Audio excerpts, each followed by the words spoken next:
तो मंगलाचरण के लिए सभी लोग हाथ जोड़ लें। अरिहंत सिद्ध सूर्य उपाध्याय साधु सर्व अर्थ के प्रकाशी मांगलिक उपकारी हैं। तिनको स्वरूप जान राग तैं भई जो भक्ति काय को न माये स्तुति को उचारी है। धन्य धन्य तुम ही से काज सब भय आज कर जोर बारंबार वंदना हमारी है। मंगल कल्याण सुख ऐसो हम चाहत हैं।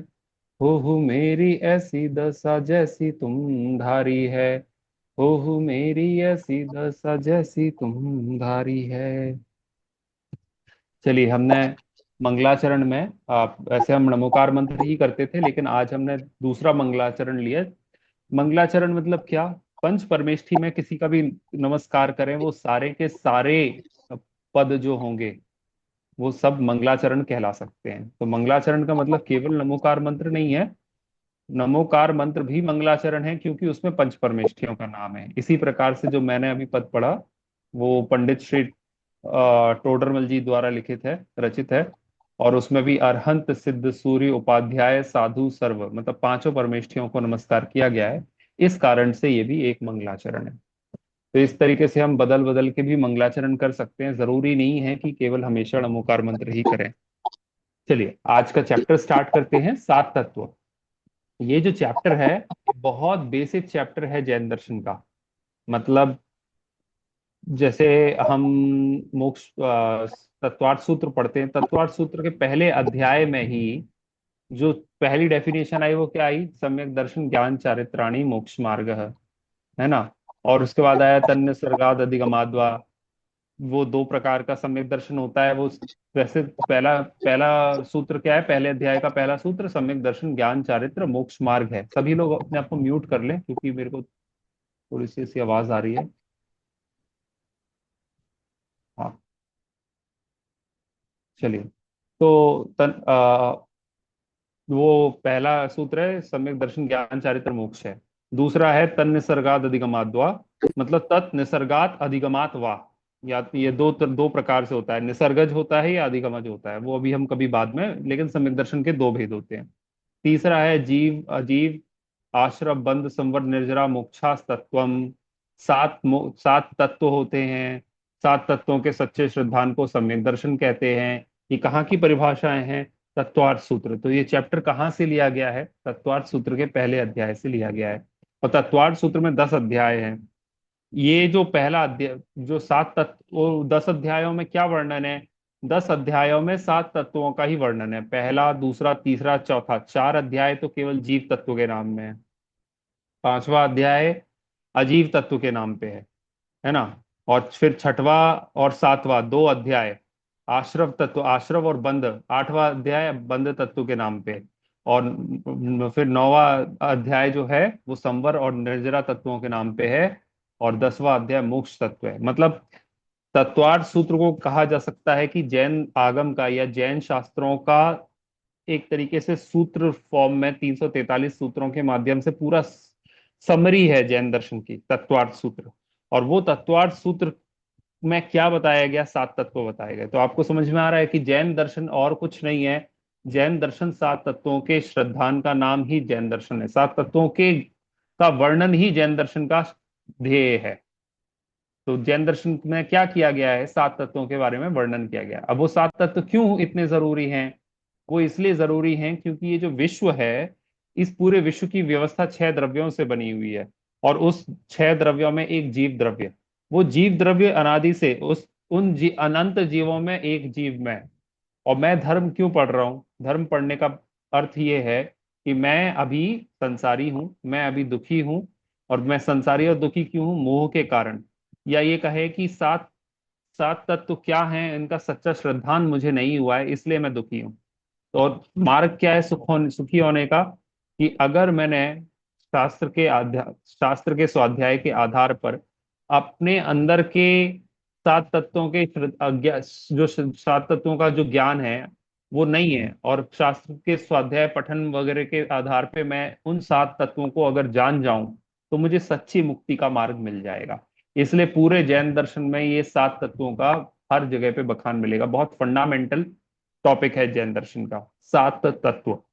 अब वो 7 तत्वों के एक बार यहाँ पे देखिए, क्या है 7 तत्व। संसार के सभी जीव क्या चाहते हैं? सुख चाहते हैं, है ना। तो हम क्या है, संसार के जीवों में आते हैं कि नहीं आते हैं? बिल्कुल आते हैं।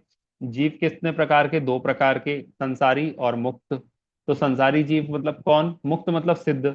और संसारी मतलब कौन? पहले गुण स्थान से लेके 14वें गुण स्थान तक के जीव, जो कि संसार की अवस्था में अभी हैं, जिनका शरीर पाया जाता है, वो सारे संसारी कहलाते हैं। उन सारे संसारी जीवों में मैं संसारी जीव हूं। और क्या मैं दुखी हूं? हाँ, मैं दुखी हूं। तो और हम क्या चाहते हैं? हम सुख चाहते हैं। कैसे पता चलता है हम सुख चाहते हैं? 6 ढाला में पता चलता है, फर्स्ट लाइन में क्या, जे त्रिभुवन में जीव अनंत दुख सुख चाहें दुख तें भयवन। सुख चाहते हैं और दुख से डरते हैं। ताते दुख हारी सुखकार करें कहें सीख गुरु करुणाधार। इसलिए हमारे गुरु दुख को हरण करने वाली और सुख को करने वाली ऐसी सीख देते हैं। और उसमें भी 6 ढाला में भी तीसरी ढाल में पूरे के पूरे 7 तत्वों का वर्णन आया है सम्यक दर्शन के प्रकरण में। 7 तत्व क्या है, और वो नाव का उदाहरण बहुत फेमस उदाहरण है जिससे 7 तत्वों को समझाया गया है। तो 6 ढाला पढ़िए, तत्वार्थ सूत्र पढ़िए, मोक्ष मार्ग प्रकाशक पढ़िए, कोई भी आप ग्रंथ उठा के पढ़िए। जैसे आप और तो छोड़िए, समय सार आदि अध्यात्म ग्रंथ भी पढ़ेंगे तो उनके अध्यायों के नाम क्या हैं? उनके अध्यायों का नाम जीव अजीव अधिकार, आश्रव अधिकार, बंध अधिकार, निर्जरा अधिकार, मोक्ष अधिकार, संवर अधिकार। तो इस तरीके से 7 तत्वों के अधिकारों के आधार पे ही समय सार आदि ग्रंथों के भी अध्यायों के या चैप्टर्स के नाम रखे गए हैं। और अभी तक तो मैंने आपको सिर्फ ये बताया है कि ये चैप्टर कितना फंडामेंटल है। फंडामेंटल इसलिए कि ये बेस है, नींव है, फाउंडेशन है जैन दर्शन की, इसलिए फंडामेंटल है। और कितना इंपॉर्टेंट है? इंपॉर्टेंट क्यों है?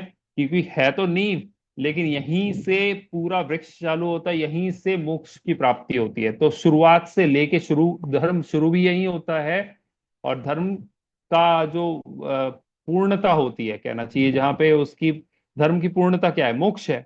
धर्म शुरू हो रहा है हमारी अज्ञानी अवस्था में, तो धर्म की पूर्णता कहाँ हो रही है? मोक्ष में हो रही है। तो शुरुआत से लेके अंत तक धर्म ही साथ देता है, और वो धर्म कुछ नहीं, 7 तत्वों का सच्चा श्रद्धान है। इसलिए ये बहुत फंडामेंटल भी है और बहुत इंपॉर्टेंट भी है। ठीक है, तो हमें क्या चाहिए? हमें सुख चाहिए। आगे देखते हैं, सभी किससे बचना चाहते हैं?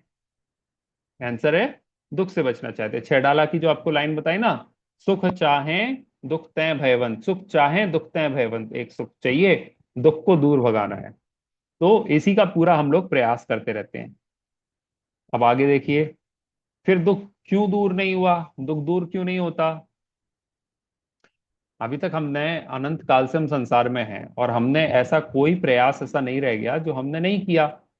सारे सब प्रकार के प्रयास हम करते रहे हैं, कर रहे हैं, आगे भी करते रहेंगे। तो वो जो प्रयास हम कर रहे हैं, इसका मतलब ये है कि उससे कोई फल प्राप्त नहीं हुआ। हमने कोशिश तो बहुत करी है कि हमारा सारा दुख दूर हो जाए और हम सुखी हो जाएं। हम अपनी मनुष्य गति को ही देख लें, तो जो भी आज तक हमें, हम जिस भी आयु के हैं, जो भी हमारी एज है, आज तक जब से पैदा हुए हैं, बच्चा भी पैदा होता है, हर वो प्रयास करना शुरू कर देता है जिससे उसको खुशी मिले, सुख मिले, और उसका दुख दूर हो जाए, है ना। तो जैसे बच्चा भी है तो अनजान लोगों से डरता है, उनकी गोद में जाने से डरता है, मम्मी के पास भागता है, मम्मी से दूध मांगता है ना। तो सारा सारा प्रयास बच्चे का भी वही रहता है कि मैं कैसे सुखी हो जाऊं और कैसे मैं अपने दुख को दूर कर पाऊं। और हम बुढ़ापे तक देखें, पहले ऐसा है कि ये अच्छी एजुकेशन ले लो, अच्छी स्कूलिंग हो जाए, अच्छी ग्रोथ हो जाए, बॉडीली फिजिकल ग्रोथ हो जाए तो हम सुखी हो जाएंगे, वो कर लेते हैं।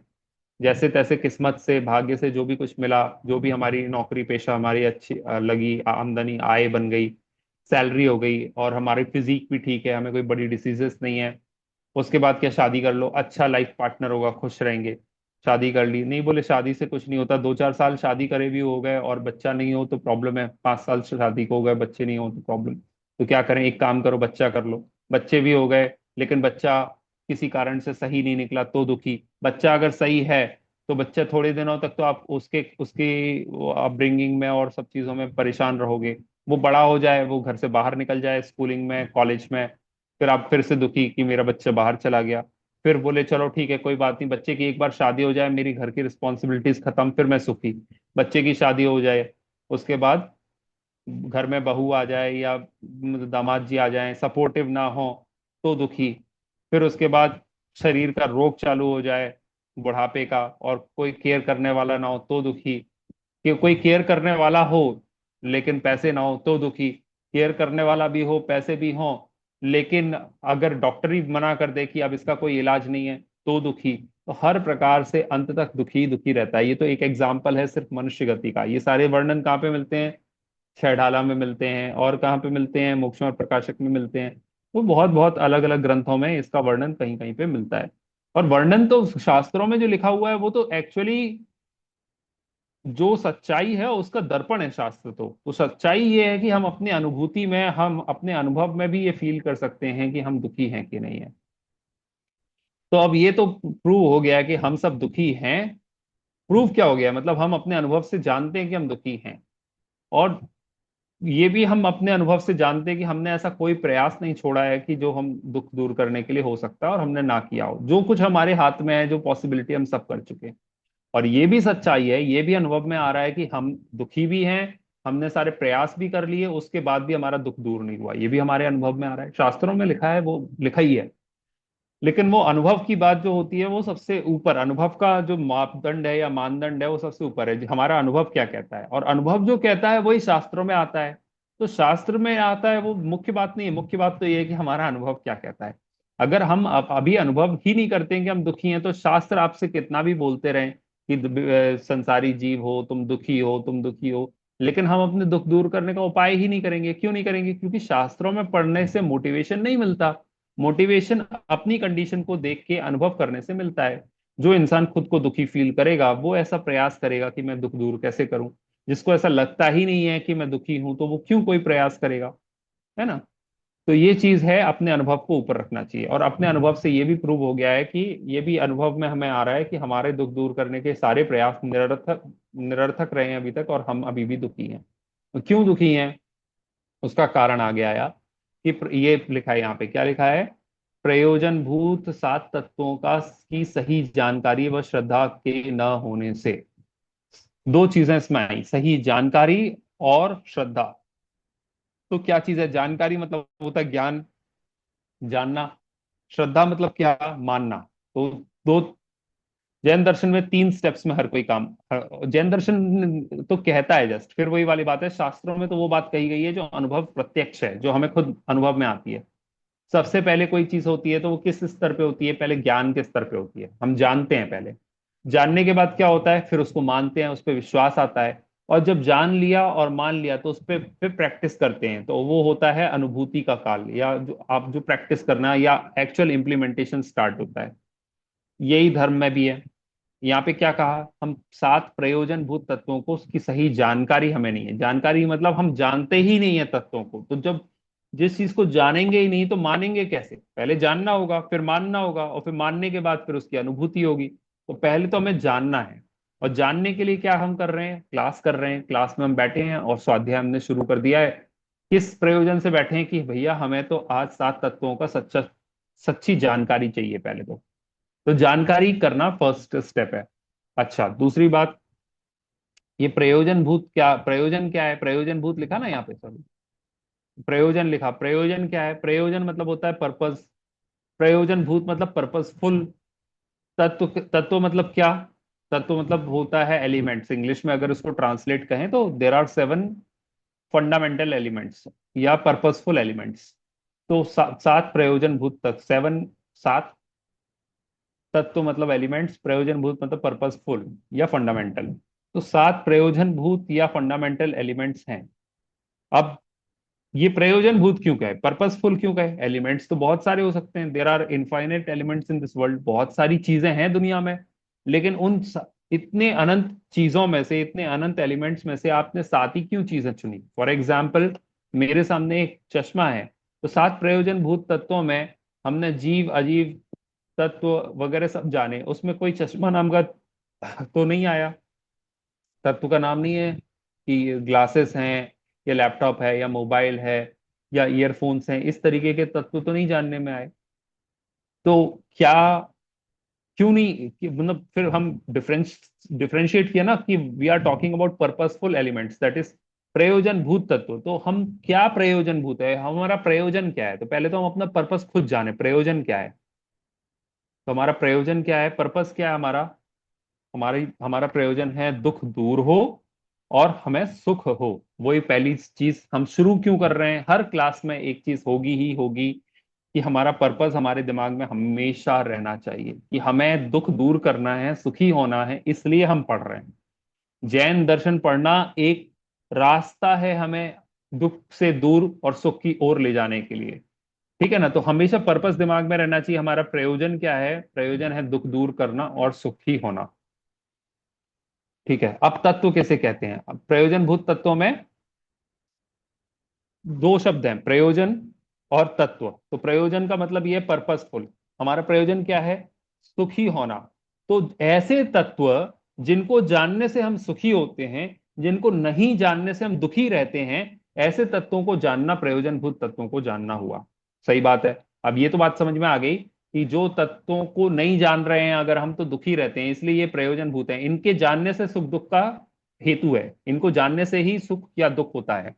तो क्या करें? तो हम सात तत्वों के को जाने, लेकिन पहले हम ये तो पता करें कि तत्व मतलब क्या, तत्व किसे कहते हैं। तो तत्व की यहाँ पे डेफिनेशन आ गई। तत्व किसे कहते हैं? जो वस्तु जैसी है उसका जो भाव है उसे तत्व कहते हैं। मतलब क्या? सिंपल भाषा, पहले तो इसका शाब्दिक अर्थ देखते हैं। तो तत्व शब्द जो है संस्कृत का शब्द है, ये इसकी संधि लिखिए, तत् प्लस त्व। तत् मतलब वह, त्व मतलब भाव। जैसे हम बोले बालकत्व, बालकत्व मतलब बालक, और प्लस त्व, त्व मतलब भाव। बालकत्व मतलब बालकपना, बच्चे जैसा होना, चाइल्ड लाइक नेचर, बालकत्व, है ना? तो जैसे और भी बहुत सारे शब्द आ सकते हैं, जैसे पुरुषत्व। पुरुषत्व मतलब पुरुष प्लस त्व। पुरुषत्व मतलब उसके अंदर की मर्दानगी, है ना? जो पुरुष के अंदर का एसेंस होता है या उसका जो भाव है, उसको हम कहते हैं पुरुषत्व। तो त्व प्रत्यय किसी भी चीज की, किसी भी वस्तु के भाव को, उसके नेचर को बताता है। और तत् मतलब क्या? तत् मतलब होता है वह। संस्कृत का बेसिक शब्द, जो संस्कृत डिक्शनरी में जो बेसिक शब्द है उनमें से एक शब्द है तत्। तत् मतलब होता है वह, मतलब वह, उस जो उसका भाव है उसको हम तत्व कहते हैं। इसका मतलब क्या?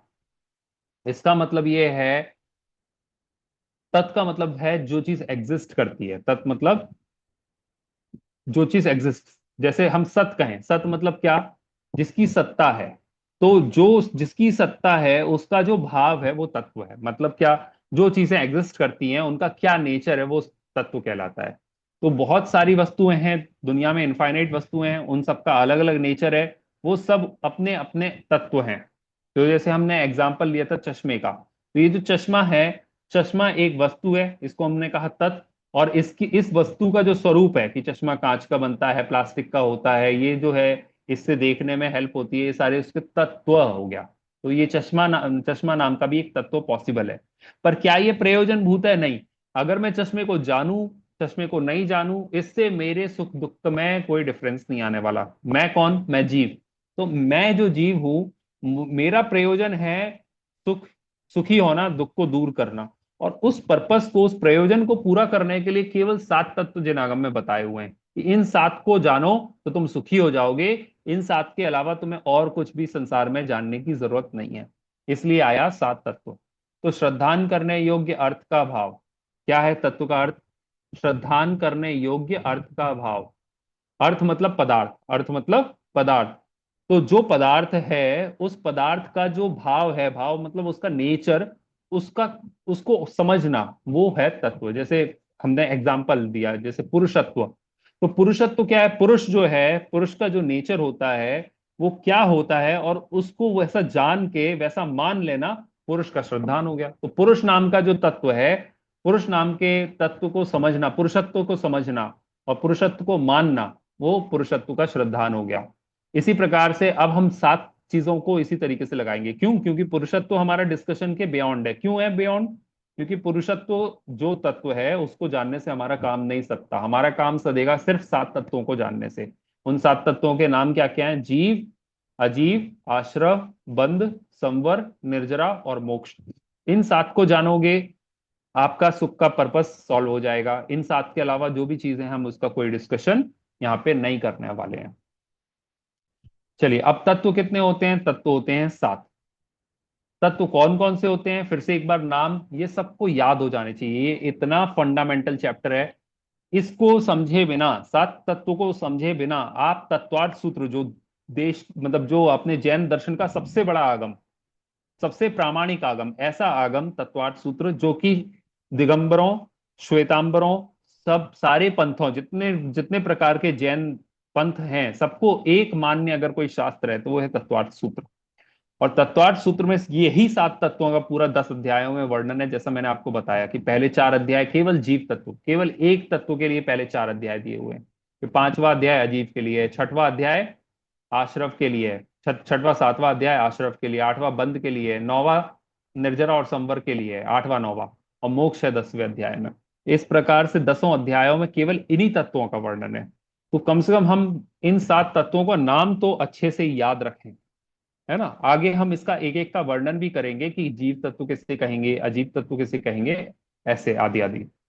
तो एक बार नाम आप लोग सब लोग साथ में ही बोलेंगे। जीव, फर्स्ट जीव, सेकंड अजीव, थर्ड आश्रव, फोर्थ बंध, फिफ्थ संवर, सिक्स्थ निर्जरा और सेवंथ मोक्ष। ये हो गए 7 तत्व। चलिए आगे चलते हैं। सामान्य से तत्व कितने हैं? अब ये देखो, ये जो हमने 7 क्लासिफिकेशन किया 7 तत्वों का, ये 7 तत्व एक्चुअली देखा जाए ना 2 कैटेगरीज में बांटे जा सकते हैं। वो 2 कैटेगरीज क्या हैं? एक है जीव की कैटेगरी और एक है अजीव की कैटेगरी। तो एक्चुअली तो 2 ही तत्व हैं बेसिकली, देखा जाए तो सामान्य से तत्व तो है 2। सामान्य मतलब होता है नॉट, आप without going into the details और फर्दर क्लासिफिकेशंस ऑफ इट, अगर बिल्कुल बेसिक क्लासिफिकेशन देखा जाए तो तत्व हैं 2, जीव और अजीव। फिर आपने 7 क्यों बोले? आश्रवादी जीव अजीव के ही विशेष यानी पर्याय हैं। क्या बोला गया? ये जो यहां से जो 7 तत्व थे ना, 7 में से जीव और अजीव बेसिक तत्व हो गए। तो फिर ये आश्रव आदि मतलब क्या? आश्रव, बंध, संवर, निर्जरा और मोक्ष, ये पांचों क्या हैं? ये पांचों जीव की या अजीव की ही पर्याय हैं। पर्याय का मतलब क्या है? पर्याय का मतलब है, इंग्लिश में अगर कहते हैं मॉडिफिकेशन, पर्याय का मतलब है एक समय में, जैसे पहले हमने पर्याय द्रव्य गुण पर्याय चैप्टर पढ़ा था ना, उसमें भी डिस्कशन किया था। क्या किया था कि जैसे सोना है, सोना अभी हार के फॉर्म में है, तो वो सोन हार जो है, हार क्या है? हार एक्चुअली सोना ही है, लेकिन हार क्योंकि वो हार का शेप लिए हुए है, इसलिए वो हार की पर्याय कहलाती है, जो उसका प्रेजेंट मॉडिफिकेशन। अभी प्रेजेंट में सोना कैसा दिख रहा है? वो हार जैसा दिख रहा है। अब हम गए सुनार के पास और उस हार को कन्वर्ट कर दिया और उसकी जगह कुंडल बना लिए, कान के बना लिए या नथनी बना ली, तो वो जो हार था और जिसको कन्वर्ट करके आपने कान के कुंडल आदि बना लिए, तो क्या किया? अब उसका सोना सोना ही है, द्रव्य तो सेम रहा, लेकिन क्या चीज चेंज हो गई? उसकी पर्याय चेंज हो गई। अभी वो पहले हार फॉर्म में थी, उसका फॉर्म हार था, अब उसका फॉर्म क्या हो गया? कुंडल हो गया, है ना। तो क्या मतलब है इसका? इसका मतलब ये है चेंज, बेसिक सब्सटेंस सोना सेम रहता है, द्रव्य सेम रहता है, लेकिन द्रव्य मॉडिफाई होता रहता है, एक पर्याय से दूसरी पर्याय में कन्वर्ट होता हो जाता है। तो ये सारी क्या चीजें हैं? आश्रव, बंध, संवर, निर्जरा और मोक्ष। ये जीव जो कि एक सब्सटेंस है और अजीव जो कि दूसरा सब्सटेंस है, इन दोनों सब्सटेंसेस के, जैसे सोना है ना, तो सोने की 2 पर्याय हमने बताया कि या तो उसको हार फॉर्म में पहनो या कुंडल फॉर्म में पहनो या उसको कड़ा फॉर्म में पहनो, तो अलग अलग फॉर्म्स में आप उसको यूज करते हो। इसी प्रकार से जीव और अजीव ये 2 द्रव्य हैं, है ना। और इन 2 द्रव्यों की या दो दो तत्वों की और आगे की पर्यायें जो हैं, मॉडिफिकेशन या फॉर्म, वो अलग अलग फॉर्म्स क्या हैं? आश्रव, बंध, संवर, निर्जरा और मोक्ष। तो यहाँ पे लिखा हुआ है यही कि आश्रव आदि, आदि मतलब पांचों लेना, आश्रव, बंध, संवर, निर्जरा और मोक्ष, जीव अजीव के ही विशेष। विशेष मतलब क्या? फर्दर क्लासिफिकेशन है। यहाँ पे बोला ना सामान्य, तो सामान्य का मतलब क्या था? सामान्य मतलब बेसिक क्लासिफिकेशन। आप जब बहुत ज्यादा अंदर डेप्थ में नहीं जाएंगे, बेसिकली क्या है? दो तत्व हैं, जीव और अजीव। और जब आप और ज्यादा डेप्थ में जाओगे तो आप कहेंगे हम सामान्य से अब विशेष में प्रवेश कर रहे हैं। ये सारे का सारा टेक्निकल लैंग्वेज है, जो संस्कृत बेस्ड लैंग्वेज जो हम हमारे ग्रंथों में शास्त्रों में मिलता है। तो सामान्य कथन मतलब without differentiation, without further going into the details, सामान्य रूप से। और विशेष मतलब क्या, जब आप सामान्य से और गहरे डिस्कशन में उतरेंगे तो उसका फर्दर क्लासिफिकेशन करेंगे, उसको कहते हैं हम विशेष। और विशेष क्या है? विशेष ये सात पांचों जो बाकी की पर्याय हैं वो विशेष हैं। अब सात तत्वों का स्वरूप क्या है? सात तत्वों में सबसे पहला तत्व क्या है? जीव तत्व। क्या है जीव तत्व? एक एक तत्व का हम स्टार्ट कर रहे हैं डिस्कशन। तो पहला हमारा तत्व आता है जीव तत्व। क्या है जीव तत्व? ज्ञान दर्शन स्वभावी आत्मा को कहते हैं, और वह चेतन तत्व आत्मा मैं ही हूं। अब देखो, एक सबसे पहला डाउट यहाँ पे, मैं जीव तत्व समझें उससे भी पहले ये क्वेश्चन खड़ा कर रहा हूं आपसे कि हमने जीव का नाम पहले भी कहीं सुना है, और कब सुना है? जब हम छह द्रव्य चैप्टर पढ़ रहे थे। तो छह द्रव्यों में क्या पढ़ा था? छह द्रव्यों में, छह द्रव्यों के नाम क्या हैं? जीव, पुद्गल, धर्म, अधर्म, आकाश और काल।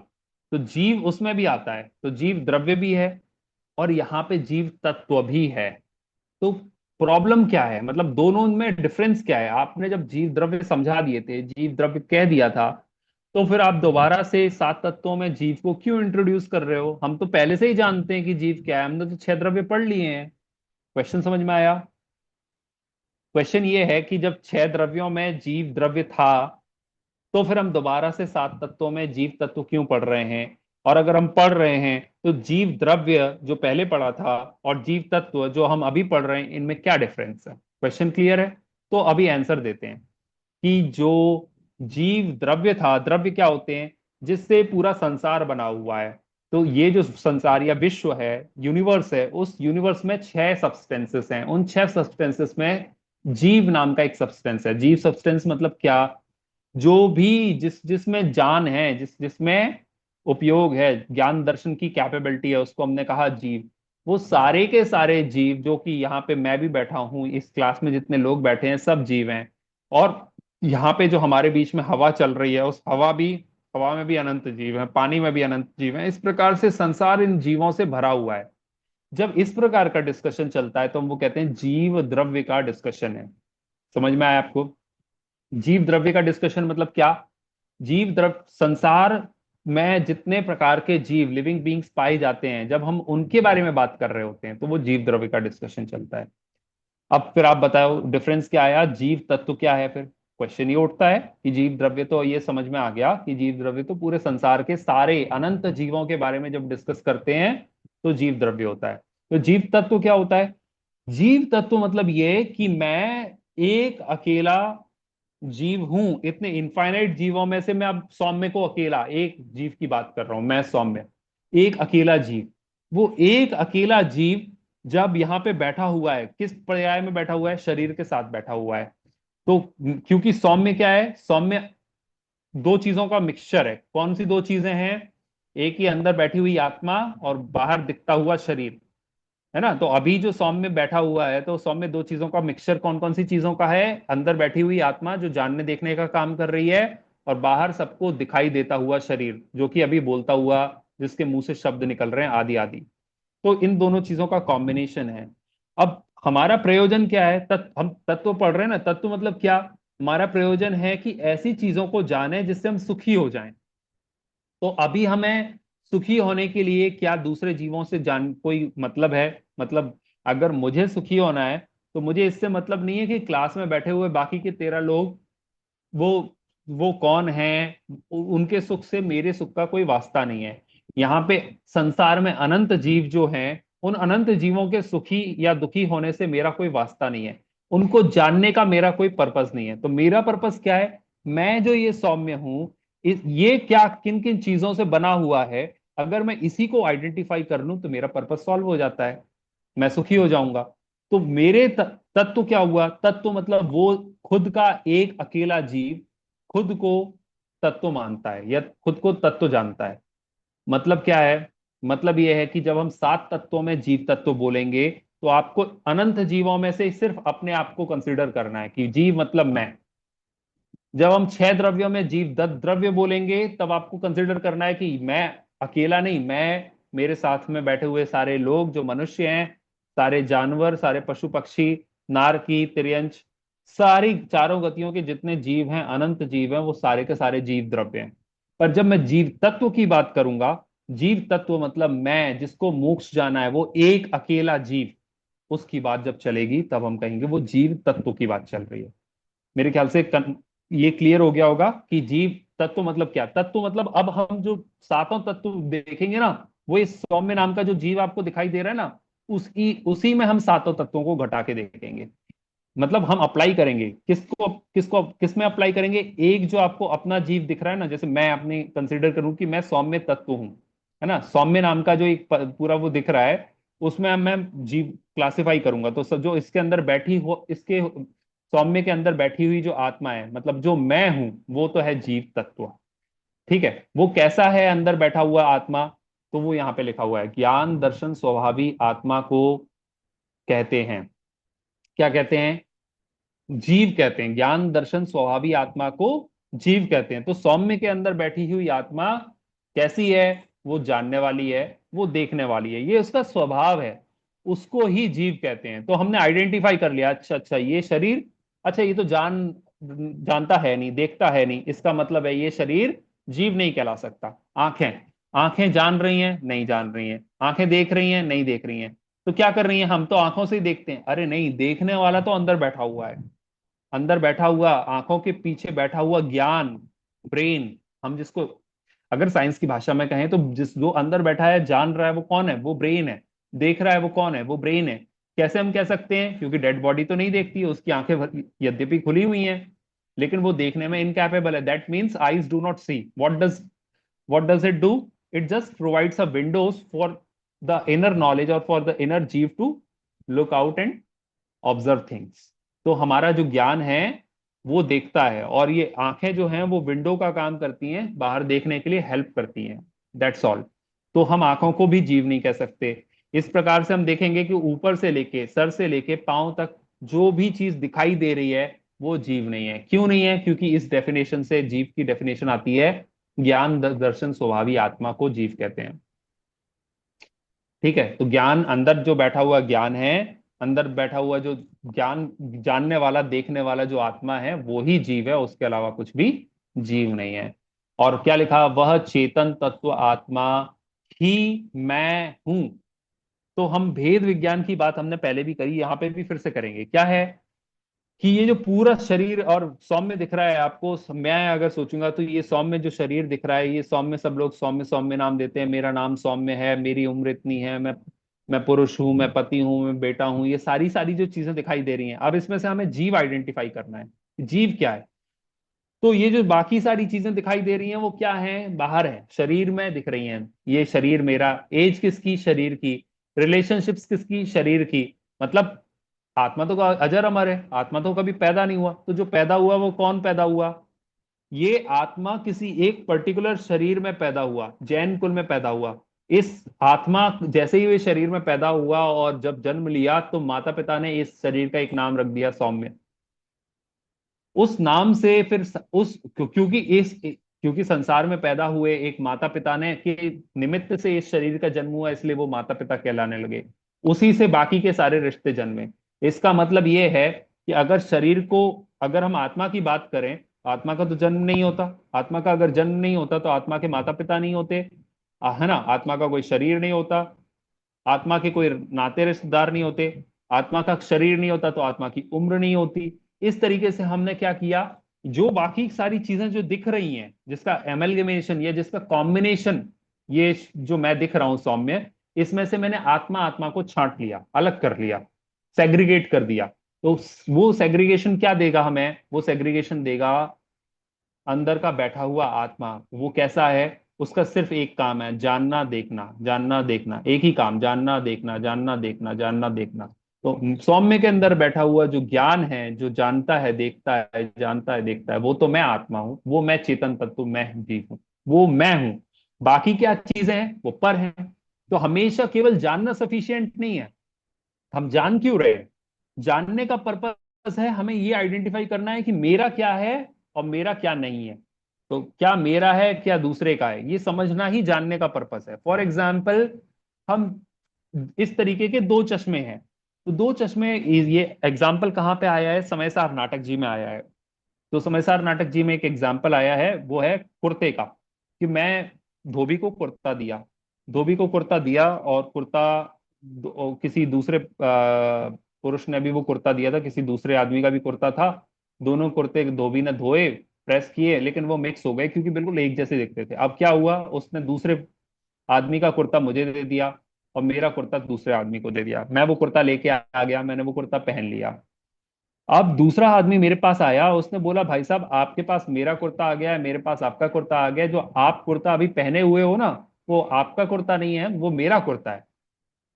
तो हम हमें एकदम से लगा यार ये कैसे। तो फिर उसने बताया कि देखो आप ये देखो, यहाँ पे ये बटन है, यहाँ पे पीछे देखो उसमें SJ नाम लिखा हुआ है, इसका मतलब ये मेरा कुर्ता है, आपके में तो ऐसा कुछ नहीं लिखा हुआ है।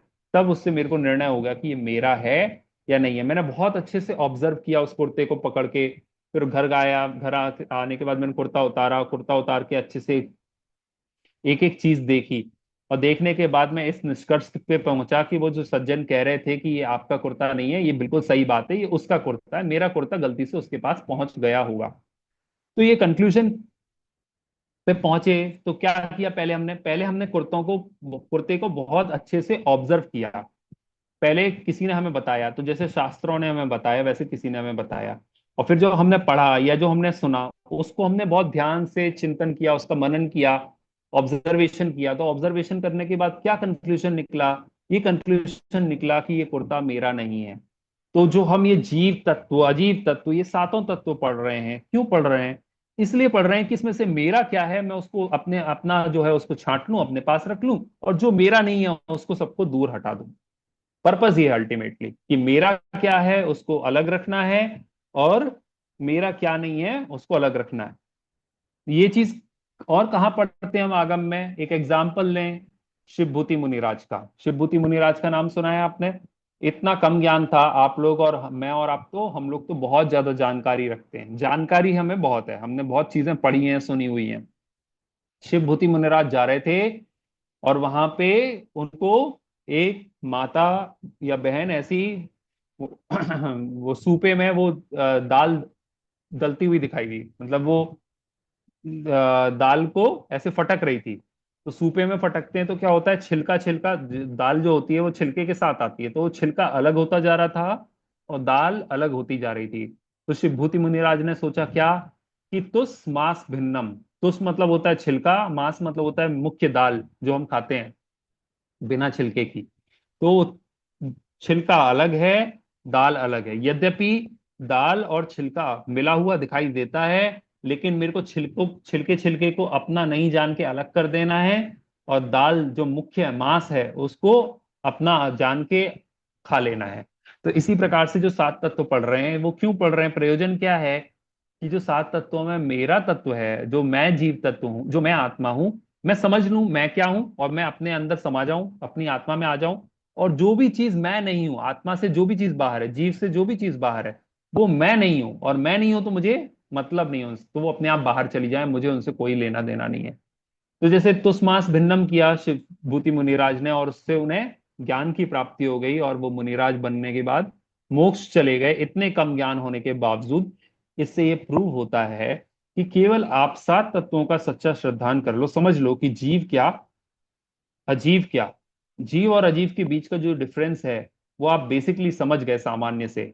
और अगर हम विशेष से कहें तो जीव और अजीव, आश्रम, बंध, संवर, निर्जरा और मोक्ष, इन छहों को जीव से अलग करके देखने लग जाओगे, समझने लग जाओगे, तो हम मोक्ष का रास्ता हमारा वहां से खुल जाता है। जैसे शिवभूति मुनिराज के लिए इतना ज्ञान सफिशियंट था, इसी प्रकार से हमारे लिए भी सात तत्वों का सच्चा श्रद्धान सफिशियंट होगा, बशर्ते हम सात तत्वों को बहुत अच्छे से जाने।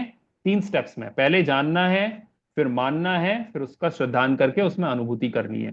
तो पहले हम जीव को माने, जान रहे हैं अभी, जानने के बाद इसको मानेंगे जब बहुत कॉन्फिडेंस हो जाएगा, नहीं नहीं यही बात सही है, तर्क से भी मैंने देख लिया, आगम से भी मैंने देख लिया, लोगों से भी मैंने सुन लिया, सब सब जगह से बात एक ही यही है कि मैं जीव हूं। और वो मैं जीव कैसा हूं, मैं ज्ञान दर्शन स्वभावी आत्मा हूं। वह चेतन तत्व आत्मा, वैसा मैं जीव। तो वो समझ में आ गया। उसके बाद जब ये मान लिया, जानने के बाद जब आप बहुत ज्यादा चिंतन करेंगे, अनुप्रेक्षा करेंगे, आमनाय करेंगे, तो आप वो चीज अंदर बैठ जाएगी, धारणा हो जाएगा उसका। धारणा हो जाएगी तो मैं आत्मा को जान जाऊंगा, मान जाऊंगा। मानने से श्रद्धान हो जाएगा, सम्यक दर्शन हो जाएगा, और सम्यक दर्शन होने के बाद आत्मा की अनुभूति हो जाएगी। तो ये स्टेप्स में चलता रहेगा, है ना। चलिए, तो ये हो गया जीव तत्व। अब हम आते हैं सेकंड तत्व पे। क्या है सेकंड तत्व का? नाम है अजीव। अब जीव का लक्षण क्या था? जानना, देखना। जानने देखने, फिर से एक बार देख लें, याद रखना है आपको। क्या रखना है याद? जीव मतलब क्या? ज्ञान दर्शन स्वभावी आत्मा, उसको जीव कहते हैं। क्या है? ज्ञान दर्शन स्वभावी आत्मा को जीव कहते हैं। जानना देखना एक काम सिर्फ। और यहाँ लिखा है चेतन। चेतन और जानना देखना अलग अलग चीजें नहीं है। जिस चीज में जानने देखने की कैपेबिलिटी है, उसी को अगर हम सिंगल वर्ड बोलते हैं तो उसको हम चिति शक्ति या चेतना शक्ति या चेतनता कहते हैं। तो हम चेतना कहें, चेतनता कहें, चिति शक्ति कहें, या जानना देखना कहें, ज्ञान ज्ञान दर्शन कहें, ये सारे पर्यायवाची शब्द हैं, तो आपको कंफ्यूज होने की जरूरत नहीं है। चेतना मतलब जानने देखने की कैपेबिलिटी। अब आए अजीव पे। अजीव क्या है? ज्ञान दर्शन स्वभावी आत्मा से रहित तथा पहला पॉइंट क्या है? ज्ञान दर्शन स्वभावी आत्मा से रहित तथा आत्मा से भिन्न समस्त पुद्गलादि पांच द्रव्य, वो अजीव हैं। अजीव को अब क्या है? अजीव मतलब मतलब नहीं, जीव मतलब ज्ञान दर्शन स्वभावी आत्मा। तो मतलब जो नहीं है, जो आत्म ज्ञान दर्शन स्वभावी आत्मा नहीं है, वो सब अजीब है। तो जो जीव आपने क्लासिफाई कर लिए कि देखो सौम्य बैठा हुआ है, सौम्य में कौन? मैं अंदर बैठा हुआ आत्मा जो जान रहा है, देख रहा है, वो जीव है। तो जो जान रहा है नहीं, जो नहीं जान रहा है, नहीं देख रहा है, वो सब क्या है? वो सब अजीब है। तो अब आंखों का एग्जाम्पल जो दिया, आंखें नहीं जान रही हैं, नहीं देख रही हैं, अजीब है। पूरा शरीर, दिमाग से लेके नीचे तलवों तक, पैर तक, सर से लेके पैर तक का शरीर, दोनों हाथ, दोनों पैर, सब क्या है? न जान रहे हैं, न देख रहे हैं, ये सब क्या है? अजीब है। जो जो कुछ दिखाई दे रहा है वो सब कुछ अजीब है। तो इस तरीके से हमने अजीब को क्लासिफाई कर लिया कि जो जीव नहीं है वो अजीब है। जीव क्या है? जिनमें ज्ञान दर्शन है वो जीव है। तो अजीब क्या है? जिनमें ज्ञान दर्शन नहीं है वो सब अजीब है। और फिर दूसरा, कौन कौन से अजीब तत्व होंगे? तथा आत्मा से भिन्न समस्त पुद्गलादि पांच द्रव्य। अब हमने बताया था ना, छह द्रव्य थे। छह द्रव्यों में से पांच द्रव्य का नाम क्या है? पहला जीव द्रव्य, दूसरा पुद्गल, धर्म, अधर्म, आकाश और काल। बाकी के पांच द्रव्य तो पूरे के पूरे अजीव ही हैं। और एक द्रव्य, जीव द्रव्य, वो जीव है। अब उसमें से थोड़ा सा एक स्टेप और गहराई में जाएंगे। अभी तक हम क्या कह रहे हैं? छह द्रव्यों में क्लासिफाई किया। छह द्रव्यों के नाम फिर से एक बार बोलेंगे। जीव, पुद्गल, धर्म, अधर्म, आकाश और काल, ये छह द्रव्य हैं। इन छह द्रव्यों में से पुद्गल, धर्म, अधर्म, आकाश, काल, ये पांच तो अजीब ही हैं। अब इन पांच को रख दो साइड। पहला द्रव्य क्या था? जीव द्रव्य। उस जीव द्रव्य में उस जीव द्रव्य में कितने जीव हैं? अनंत जीव हैं। बताया था ना, एक्सप्लेन किया था। जीव द्रव्य मतलब संसार के जितने जीव हैं वो सारे जीव द्रव्य हैं। अब यहां पे उस जीव द्रव्य में से एक मैं जीव हूं। एक मैं जीव हूं, सौम्य नाम का जीव, अंदर बैठा हुआ आत्मा, वो एक है। और बाकी संसार के एक को छोड़ के बाकी जितने अनंत हैं वो सारे के सारे ये हैं। सारे जीव द्रव्य इस मुट्ठी में है। अब ये देखिए कि जो मैं जीव द्रव्य हूं, मेरे को अगर मोक्ष जाना है तो मुझे इनसे, इन अनंत जीवों से कोई प्रयोजन नहीं। मैंने जो एक्सप्लेन किया था कि मेरा सुख मेरे अंदर है, मेरे को इनसे कोई प्रयोजन नहीं। तो क्या ये मेरे लिए जीव हैं या मेरे लिए अजीब हैं? थोड़ा सा टफ क्वेश्चन है। फिर से मैं सिंप्लीफाई करता हूं। क्वेश्चन ये है कि हमारे पास पांच छह द्रव्य थे। छह द्रव्य में से पांच तो अजीब हैं, उनको हटा दिया। एक बचा जीव द्रव्य। वो जीव द्रव्य की डेफिनेशन से हमने देखा कि जीव द्रव्य मतलब अनंत जीवों का कॉम्बिनेशन, वो जीव द्रव्य। अनंत जीवों को जीव द्रव्य में शामिल किया। उन अनंत जीवों में से एक जीव तो मैं, और बाकी मुट्ठी में आए हुए अनंत जीव बाहर, मेरे से बाहर। अब जो मुझे मोक्ष प्राप्त करना है, उसमें ये जो अनंत जीव हैं कोई योगदान दे सकते हैं क्या? नहीं दे सकते। क्यों क्यों नहीं दे सकते?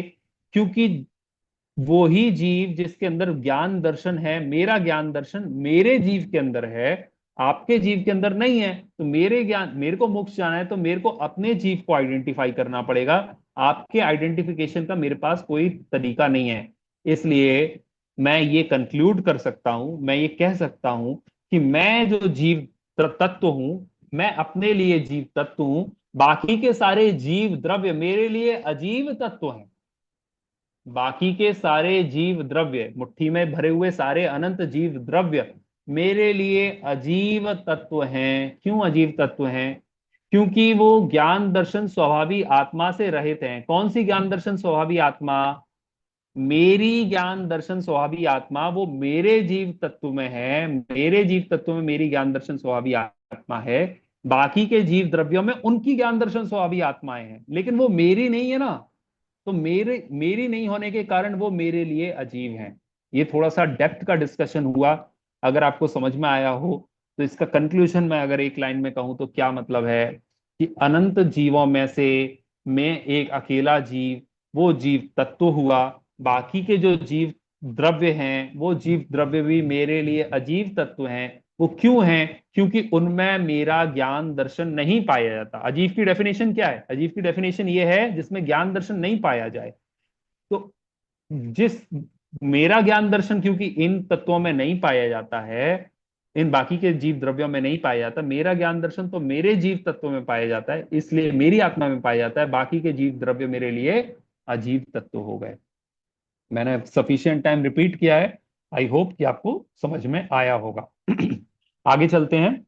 ज्ञान दर्शन स्वभावी आत्मा से रहित तथा आत्मा से भिन्न समस्त पुद्गलादि पांच द्रव्य। यहाँ पे मैंने एक चीज ऐड कर दी। क्या ऐड कर दी? पांच द्रव्य तो अजीब हैं ही।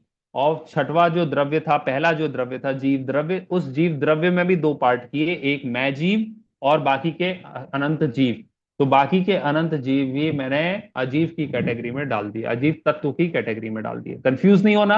वो एक तरफ मैं कह रहा हूं वो जीव द्रव्य हैं, इसका मतलब उनके अंदर ज्ञान दर्शन है, और दूसरी तरफ मैं कह रहा हूं वो अजीब तत्व हैं। अजीब तत्व कहने का मतलब है उनमें मेरा ज्ञान दर्शन नहीं है, उनमें अपना ज्ञान दर्शन तो है। उनको मोक्ष जाना होगा तो उनके लिए वो तत्व हैं। जैसे फॉर एग्जाम्पल राजेश भैया, राजेश भैया को मोक्ष जाना है, राजेश भैया ध्यान में बैठेंगे तो उनके लिए जीव तत्व कौन? उनके लिए वो जीव तत्व खुद स्वयं में बैठी हुई अंदर आत्मा। उनके लिए मैं सौम्य का जीव, सौम्य के अंदर बैठी हुई आत्मा कैसी है? अजीब है। क्यों? क्योंकि उससे उनका कोई प्रयोजन नहीं। उसमें सौम्य के अंदर बैठी हुई आत्मा में सौम्य का ज्ञान दर्शन है। राजेश भैया का ज्ञान दर्शन थोड़ी ना इस आत्मा में आ गया है। इसलिए मेरा ज्ञान दर्शन मेरे अंदर है, भैया का ज्ञान दर्शन भैया के अंदर है। यहाँ पे सेपरेटेडनेस है। ये हमें समझना चाहिए अजीब तत्व के संदर्भ में। चलिए आगे चलते हैं।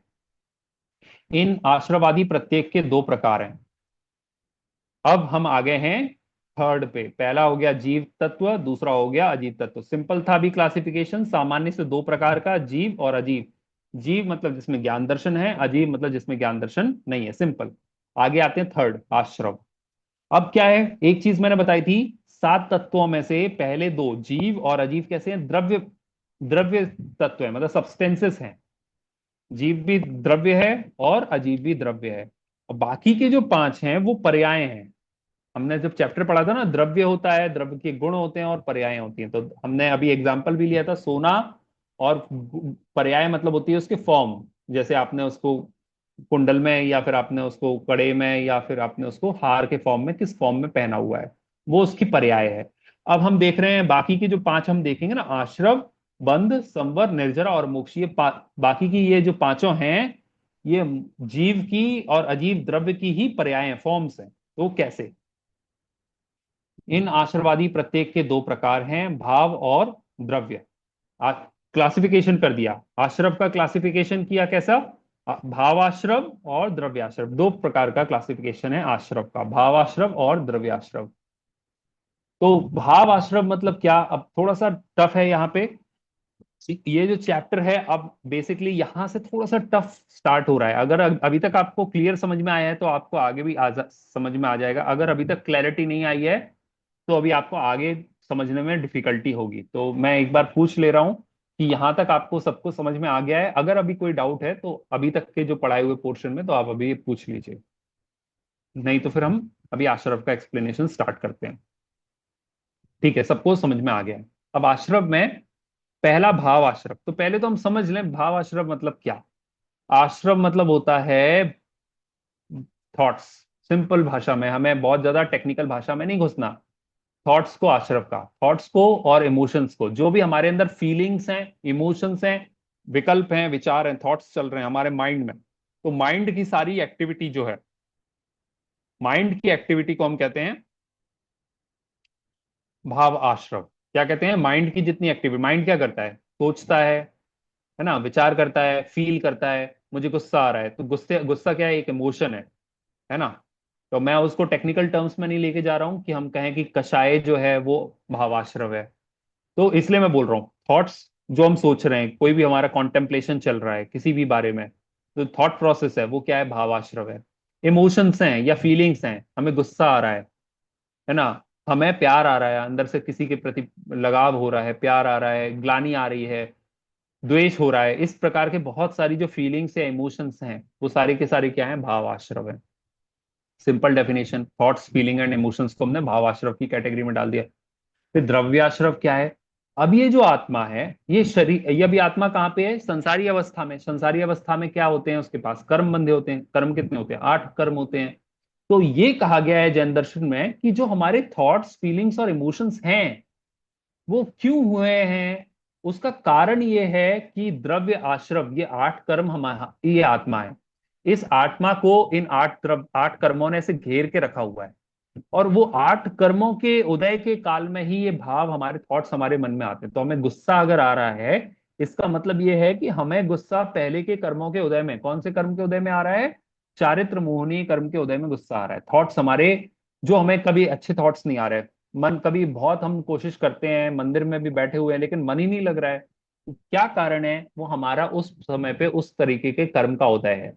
तो जो आत्मा को घेरने वाले एक्चुअली जो कर्म हैं, वो कर्म आत्मा में आते हैं। बहस कैसे? कर्म पूरे बाहर फैले हुए हैं, छोटे छोटे कर्म के परमाणु, और वो आत्मा में, आत्मा जब थॉट,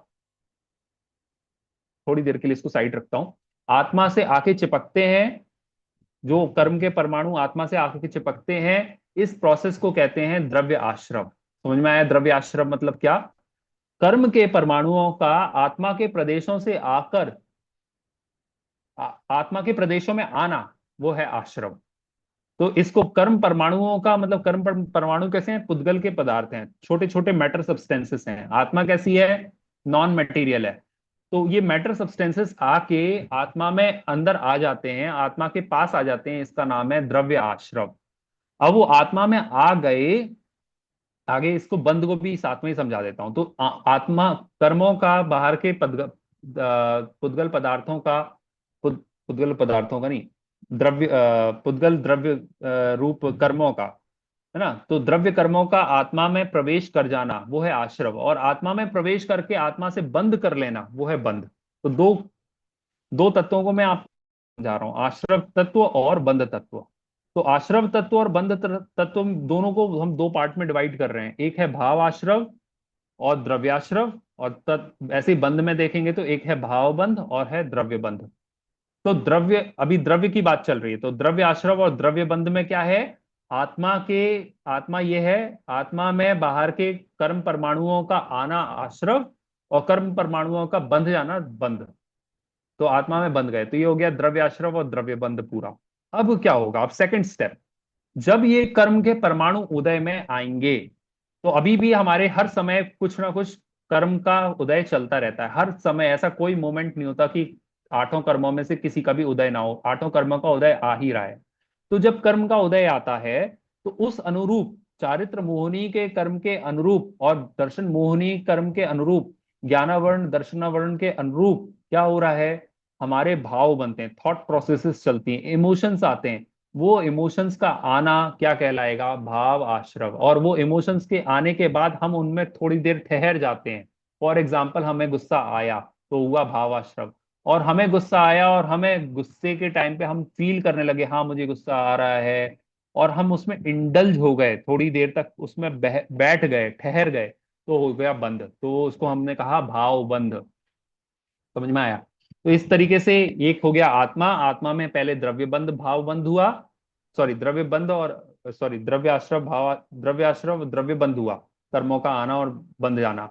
और उस द्रव्य बंध और द्रव्य आश्रव के कारण हमारे भावों का आना और भावों का आके ठहर जाना, वो कहलाएगा भाव आश्रव और भाव बंध। ठीक है। अब इस बेसिस पे एक चीज और होती है, फिर एक संतति है। संतति क्या है? ये एक साइकिल चल रही है, इनफाइनाइट साइकिल। वो कहते हैं ना, मुर्गी पहले मुर्गी हुई, या अंडा हुआ, फिर मुर्गी से अंडा हुआ, फिर अंडे से मुर्गी हुई, फिर मुर्गी से अंडा हुआ, इस प्रकार से प्रोसेस चल रही है। अनादि संतति है, कोई नहीं कह सकता कि पहले कौन हुआ बाद में कौन हुआ। इसी प्रकार से द्रव्य आश्रव और भाव आश्रव का भी रिलेशन है। कैसे? द्रव्य आश्रम मतलब क्या? कर्मों का आके आत्मा में बंध जाना। और भावाश्रम मतलब क्या? क्योंकि कर्म आत्मा में आके बंधे थे, उनका उदय आया तो हमारे परिणाम हुए। अब क्या होता है, एक साइकिल चलती है कि ये कर्म बंधे, उन कर्म बंधे हुए कर्मों से हमें भाव आए थे। एक फेज पूरा हो गया, बंधे हुए कर्म द्रव्य कर्म, और द्रव्य कर्मों से हमें भाव आ गए, है ना? गुस्सा आ गया, ये कोई भी कषाय के भाव आ गए, इमोशंस आ गए, थॉट्स आ गए, फीलिंग्स आ गए, वो भाव आ गए। अब ये जो भाव हमें आ रहे हैं प्रेजेंट में, उनसे नए नए नवीन कर्मों का बंधन होता है। नए नए कर्म आते हैं और आत्मा में बंधते हैं। इसको कहते हैं, ये सेकंड स्टेप हो गया। तो पहले द्रव्य आश्रव से भावाश्रव हुआ था, थॉट्स आए, और जो नए थॉट्स आए, उनसे नए थॉट से नए कर्मों का फिर से बंधन हुआ। फिर जो नया कर्म बंधा, उससे नए थॉट्स आए, फिर जो थॉट्स आए उनसे नए कर्म बंधे, फिर नए कर्म बंधे, फिर थॉट्स आए। इस तरीके से इनफाइनाइट टाइम से ये साइकिल चल रही है। अभी भी हमारी ये साइकिल कंटिन्यूसली चल रही है। समझ में आया? थोड़ा सा इंटरेस्ट, बहुत इंटरेस्टिंग है मुझे ये लगता है ये टॉपिक। जैन दर्शन का बहुत फंडामेंटल प्रिंसिपल है कर्म सिद्धांत। कैसे कर्म आते हैं, कैसे हमें वो फल देते हैं, ये सारी चीजें। थोड़ा सा टफ हो सकता है अभी आपको लगाओ, क्योंकि आपने शायद, अगर जिसने भी फर्स्ट टाइम सुना होगा उसको ये टफ लग रहा होगा। मैं नेक्स्ट क्लास में इसको और सिंप्लीफाई करूंगा। अभी के लिए हम जो इसको थोड़ा सा, इस टॉपिक को, ये जो स्लाइड है इसको अभी हम कंप्लीट कर लेते हैं। आश्रव और बंध तक आज हम कंप्लीट कर लेते हैं, उसके बाद हम आगे का बाद में देखेंगे। तो अभी जो हमने पढ़ा है इसको एक बार फिर से थोड़ा सा समराइज करूं। आश्रव कितने प्रकार का? अच्छा, एक जो चीज रह गई है पहले वो मैं बता देता हूं, एक डिस्कशन, फिर उसके बाद रिवाइज करेंगे। अभी हमने देखा द्रव्य आश्रव, पहले हमने पढ़ा द्रव्य आश्रव। द्रव्य आश्रव मतलब क्या? आत्मा में बाहर के पुद्गल कर्म के परमाणुओं का आना, वो द्रव्य आश्रव हो गया। और उन कर्म परमाणुओं का निमित्त पाकर आत्मा में मोह राग द्वेष आदि के विकल्प उठना, यानी कि थॉट्स इमोशंस का आना, वो कहलाता है भावाश्रव। ये दो चीजें तो द्रव्याश्रव भावाश्रव को समझा। यहां तक अभी अभी हमें स्लाइड समझ में आई। अब नीचे नीचे वाले पोर्शन में स्लाइड पे आते हैं। जो द्रव्य आश्रव है वो क्या है? अजीव। क्योंकि कर्म है ना, कर्म के परमाणु है जो यहाँ आसपास हमारे फैले हुए हैं आत्मा के। वो कर्म के परमाणु कैसे हैं? पुद्गल हैं, मटेरियल सब्सटेंसेस हैं। इसलिए वो कर्म के परमाणु क्या कहलाएंगे? वो जो पुद्गल पुद्गल द्रव्य है ना, पुद्गल द्रव्य की कर्म की एक पर्याय है कर्म परमाणु। जैसे हमने बोला ये चश्मा, ये चश्मा क्या है? ये भी पुद्गल परमाणु जो है, पुद्गल द्रव्य है, पुद्गल द्रव्य की एक पर्याय है जो कि इस फॉर्म में है, चश्मे के फॉर्म में है। ये ग्लास क्या है? ये ग्लास भी पुद्गल द्रव्य की ही एक पर्याय है, वो ग्लास के फॉर्म में है। ऐसे ही जो कर्म के परमाणु हैं, वो मटेरियल सब्सटेंसेस जो sprinkled around all all around us, वो कैसे हैं? वो मटेरियल सब्सटेंसेस हैं। तो द्रव्य तो है पुद्गल बेसिक, लेकिन उसका कुछ फॉर्म है, एक फॉर्म है कर्म के फॉर्म में फैला हुआ है। इसलिए हम क्या कह सकते हैं? ये द्रव्य कर्म जो होते हैं, द्रव्य कर्म मतलब क्या? आठ कर्मों के जो छोटे छोटे मटेरियल पार्टिकल्स हैं, वो क्या हैं? पुद्गल की ही पर्याय हैं। पुद्गल मतलब क्या? हमने देखा था ना, छह द्रव्य, छह द्रव्यों में से पुद्गल, धर्म, अधर्म, आकाश और काल, ये पांच द्रव्य कैसे हैं? अजीव द्रव्य हैं, इनमें कोई जान नहीं है, नॉन लिविंग सब्सटेंसेस हैं। इसलिए क्या हम ये कह सकते हैं कि पुद्गल द्रव्य की जो भी पर्याय है वो क्या है? अजीव द्रव्य की पर्याय है, अजीव तत्व की पर्याय है, कह सकते हैं ना? तो यहाँ पे यही लिखा है नीचे कि जो द्रव्य आश्रव है, वो द्रव्य आश्रव मतलब क्या? सिंपल भाषा में कहें, कर्म के परमाणु। और वो कर्म के परमाणु कैसे हैं? वो अजीब हैं। और वो अजीब तत्व हैं कि अजीब, सॉरी, अजीब द्रव्य हैं कि अजीब पर्याय है? तो अजीब पर्याय है। क्यों? क्योंकि द्रव्य तो है पुद्गल, पुद्गल की एक विशेष फॉर्म है। जैसे सोना हम बोले तो वो है द्रव्य, और हम बोले हार, तो हार है उसका एक फॉर्म या पर्याय। इसी प्रकार से पुद्गल द्रव्य होता है, पुद्गल की जो फॉर्म है वो हम कहते हैं पर्याय। वो पर्याय होने के कारण हम उसको कह देते हैं विशेष। है ना, बताया था ना, पर्याय को कहते हैं विशेष, द्रव्य को कहते हैं सामान्य। पुद्गल है सामान्य तरीके से हम गए हैं तो पुद्गल, और या अजीव, और हम विशेष कहेंगे तो अजीव के विशेष, तो आश्रव एक अजीव का विशेष है। ये तो बात हो गई द्रव्य आश्रव की, मतलब कर्म के परमाणु अजीव के विशेष हैं। अब देखो भावाश्रव, भावाश्रव मतलब क्या? अब ये कर्म के परमाणु बंध गए थे, बंधने के बाद ये उदय में आए। तो जैसे किसी काल में कर्म का ऐसा उदय आया कि मुझे बहुत तेज गुस्सा आया, उस समय गुस्से का जो परिणाम है, वो गुस्से का जो भाव है, वो कैसा भाव है? वो जीव का भाव है। जीव ही कभी शांत होता है, जीव ही कभी कषाय करता है तो गुस्सा होता है, जीव को ही कभी प्रेम का भाव आता है, जीव को ही कभी ग्लानि का भाव आता है, जीव को ही कभी वेद का उदय आता है।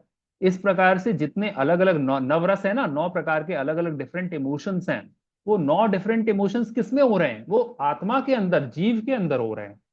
जीव क्या है? जीव द्रव्य है। वो उस जीव द्रव्य के अलग अलग टाइम पे अलग अलग फॉर्म्स हैं, अलग अलग मॉडिफिकेशन से अलग अलग पर्याय हैं।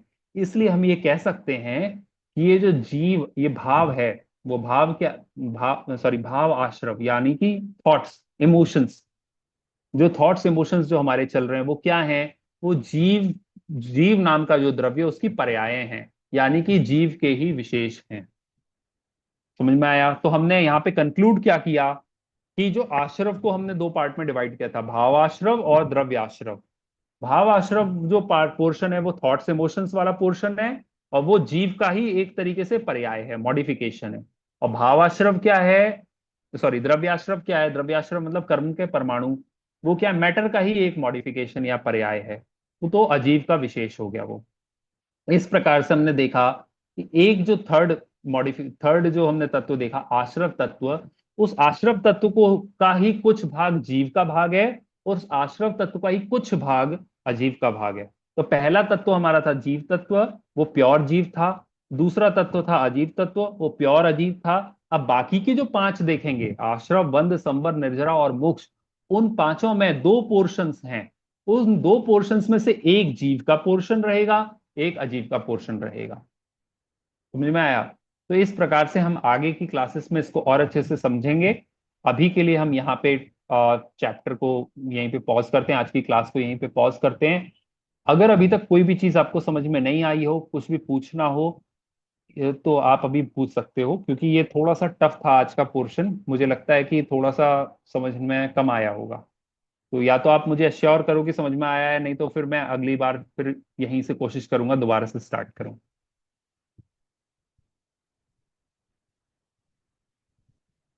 सभी को समझ में आया? देखते हैं, अगर आपको कोई भी डाउट हो, आप ग्रुप में भी पोस्ट कर सकते हो या मुझसे इंडिविजुअली कॉल करके भी पूछ सकते हो। एक बार फिर से जो अभी हमने आज की क्लास पढ़ी है, लास्ट का एटलीस्ट 15-20 मिनट्स का डिस्कशन, थोड़ा टफ डिस्कशन था। तो 15-20 मिनट्स का जो डिस्कशन है, आप आज की क्लास जो मैं पोस्ट करूंगा यूट्यूब पे, आप दोबारा से इसको एक बार सुन लीजिए नेक्स्ट क्लास आने के पहले, तो थोड़ा सा इजी हो जाएगा, ब्रेक डाउन हो जाएगा। और अगर हमें आश्रव समझ में आ गया, ये समझ में आ गया, तो आगे के पांचों जो बाकी के बचे हुए 4 जो तत्व हैं बहुत इजीली समझ में आ जाएंगे। वो 2-2 मिनट का काम होगा अगर हमें आश्रव समझ में आ गया तो। ठीक है? तो हम 7 तत्वों को बहुत अच्छे से समझना है, याद करना है, पढ़ना है, क्योंकि ये चाबी है जैन दर्शन की, ये पूरे तत्वार्थ सूत्र की चाबी है ना। तत्वार्थ सूत्र ऐसा ग्रंथ है जिस एक ग्रंथ के आधार पे हमारे यहाँ 100-200 ग्रंथ लिखे गए हैं। तत्वार्थ राजवार्तिक, तत्व प्रदीपिका, सारे जो जितने तत्व तत्व तत्व, तो आप समझ लीजिए इतने ग्रंथ हैं तत्व नाम से, वो सारे के सारे तत्वार्थ सूत्र के आधार पे लिखे गए हैं। है ना, अष्टाध्यायी, अष्ट सहस्त्री इसकी टीकाएं हैं, सर्वार्थ सिद्धि इसकी टीका है।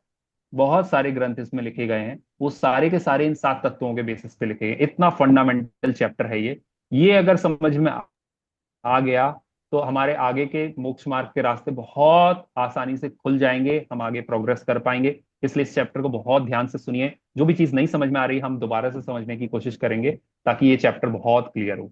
ठीक है? चलिए थैंक यू। आज की क्लास। हाँ। सौम्या, मैंने 7 तत्व इतनी गहराई से पढ़े हैं, लेकिन जितनी गहराई से तुमने आज बताया है ना, जो तुमने मुझे ये आश्रम का बताया ना कि इसमें अजीब भी है और जीव भी है, ये मैंने लाइफ में पहली बार सुना कि ये, और इतने अच्छे से समझाया है ना कि जो भाव है वो हमारे सारे अजीब हो गए, और नहीं वो जीव है, हाँ भाव हाँ जीव है और वो हाँ अजीब है क्योंकि वो हाँ। पुद्गल है, वो परमाणु जो आ रहे हैं। और मतलब हम्म। इसको कभी, मैं हमेशा ये सोचती थी कर्म हमारे पुद्गल हैं, लेकिन हाँ, भाव कर्म जो है वो हमारे जीव भाव कर्म द्रव्य कर्म पुद्गल है, वो हमारा नहीं है, भाव कर्म हमारा है। है। इसलिए तो देखिए बहुत सारी चीजें हैं, अगर मैं आपकी बात जो हम बोले हैं, यही होता है सात तत्वों में जो प्रॉब्लम होती है ना, इसी के कारण हमें सम्यक दर्शन नहीं हो रहा है। सात तत्वों का सच्चा श्रद्धान ही सम्यक दर्शन है। आया ना, तीसरा ही सूत्र है तत्वार्थ सूत्र का। तो इसका मतलब यही है कि हम सात तत्वों में कहीं ना कहीं भूल कर रहे हैं इसका। अगर इसको डेप्थ में जाके समझ लेंगे तो हमें सम्यक दर्शन के पूरे पूरे चांसेस हैं। श्री है गुरु ना। ने बहुत अच्छे से समझाया, पर ये जो आज हम्म। समझा है ना मैंने कि हम्म। वाकई ना, ये इसका दोनों चीजें हैं, ये पुद्गल भी है और जीव भी है। हाँ हाँ। और इसी के कारण आप देखिए कि अगर ये जीव के विशेष ना होते, एक पॉइंट है, मतलब लॉजिक दे रहा हूं मैं आपको, कि अगर आश्रम में पूरा का पूरा पुद्गल ही होता, जीव का कोई हाँ, कंट्रीब्यूशन नहीं होता, फिर मैं क्यों और करता जीव शुद्धि होता, हूँ, बंधता क्यों, बंध तो फिर मैं कुछ कर क्यों रहा हूं, हाँ मैं बंधता क्यों। और फिर मैं और सिद्धों में कोई डिफरेंस ही नहीं होता, तो फिर मेरी भी पूजा वैसी करो जैसे आप सिद्धों की करते हो या आर्यन भगवान की करते हो। तो मैं आज के दिन पूज्य क्यों नहीं हूं, क्योंकि पर्याय में पामरता है, पर्याय अभी पूर्ण नहीं हुई। पर्याय क्यों पूर्ण नहीं हुई, क्योंकि पर्याय में आश्रव बैठा हुआ है। और किसकी पर्याय में, जीव की पर्याय में आश्रव बैठा हुआ है। और कौन सा आश्रव बैठा हुआ है, भावाश्रव बैठा हुआ है। बहुत द्रव्याश्रव मेरी जीव की पर्याय में नहीं है। बहुत बढ़िया, बहुत बढ़िया। थोड़ा सा आज का टफ हुआ होगा, जिसको भी टफ लगे आप लोग घबराइए मत, दोबारा नेक्स्ट क्लास में अगर आप फीडबैक दोगे तो मैं दोबारा से समझाने की और सिंपलीफाई करने की इसको कोशिश करूंगा। आप 15-20 मिनट जो 11:15 से लास्ट के 15-20 मिनट्स का जो डिस्कशन है 20 मिनट्स का, वो आप दोबारा से क्लास में सुन के आइए, डेफिनेटली आपको आसान होगा। इसको ठीक है। भाषा में एक भी ऐसे कर सकते हैं ना कि जो हमने पूर्व में कर्म किए, जब वो हम्म। उदय में आए और उसमें हमने राग द्वेष किया, तो उससे जो राग द्वेष भाव, तो भाव कर्म